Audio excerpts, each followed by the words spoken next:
ఉపదేశకాండం 18వ అధ్యాయం. యాజకులైన లేవీలకు అనగా లేవీ గోత్రీయులకు అందరికీ ఇశ్రాయేలీలతో పాలైనను స్వాస్థ్యమైనను ఉండదు.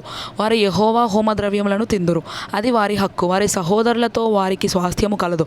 యెహోవా వారితో చెప్పినట్లు ఆయనే వారికి స్వాస్థ్యము. జనుల వలన అనగా ఎద్దు గాని గొర్రె గాని మేక గాని బలిగా అర్పించు వారి వలన యాజకులు పొందవలసినది ఏదనగా కుడి జబ్బను 2 దవడలను పొట్టను యాజకునికి ఇయ్యవలెను. నీ ధాన్యములోను నీ ద్రాక్షారసములోను నీ నూనెలోను ప్రథమ ఫలములను నీ గొర్రెల మొదటి బొచ్చును అతనికి ఇయ్యవలెను. నిత్యము యెహోవా నామమున నిలిచి సేవ చేయుటకు నీ గోత్రములన్నిటిలోనూ అతనిని అతని సంతతి వారిని నీ దేవుడైన యెహోవా ఏర్పరచుకొని ఉన్నాడు. ఒక లేవీయుడు ఇశ్రాయేలీల దేశమున తాను విదేశీగా నివసించిన నీ గ్రామములలో ఒక దాని నుండి యెహోవా ఏర్పరచుకున్న స్థలమునకు మిక్కిలి మక్కువతో వచ్చినప్పుడు అక్కడ యెహోవా సన్నిధిని నిలుచు లేవీయులైన తన గోత్రపు వారు చేయునట్లు అతడు తన దేవుడైన యెహోవా నామమున సేవ చేయవలెను. అమ్మబడిన తన పిత్రార్జితము వలన తనకు వచ్చినది గాక అతడు ఇతరుల వలె వంతు అనుభవింపవలెను.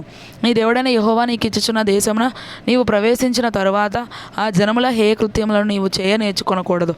తన కుమారునైనను తన కుమార్తెనైనను అగ్నిగుండము దాటించు వానినైనను శకునము చెప్పు సోదగానినైనను మేఘ శకునములను గాని సర్పశకునములను గాని చెప్పువానినైనను చిల్లంగి వానినైనను మాంత్రికునినైనను ఇంద్రజాలకునినైనను కర్ణపిశాచి నడుగు వానినైనను దయ్యముల యొద్ద విచారణ చేయు వానినైనను మీ మధ్య ఉండనీయకూడదు.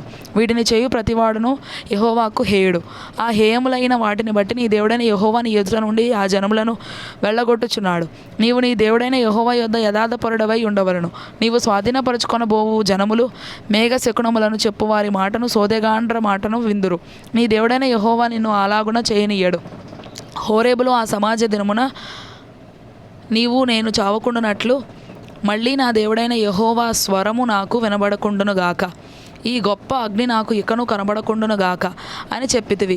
ఆ సమయంలో నీ దేవుడైన యెహోవాను నీవు అడిగిన వాటన్నిటి చొప్పున నీ దేవుడైన యెహోవా నీ మధ్యను నా వంటి ప్రవక్తను నీ సహోదరులలో నీ కొరకు పుట్టించును. ఆయన మాట నీవు వినవలను. మరియు యెహోవా నాతో ఇట్లనెను, వారు చెప్పిన మాట మంచిది. వారి సహోదరులలో నుండి నీ వంటి ప్రవక్తను వారి కొరకు పుట్టించెదను.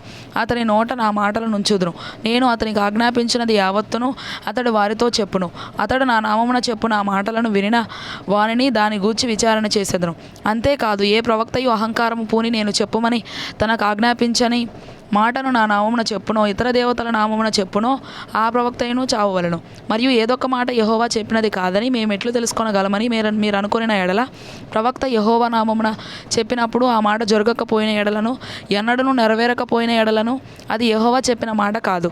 ఆ ప్రవక్త అహంకారము చేతనే దాన్ని చెప్పిన గనుక దానికి భయపడవద్దు.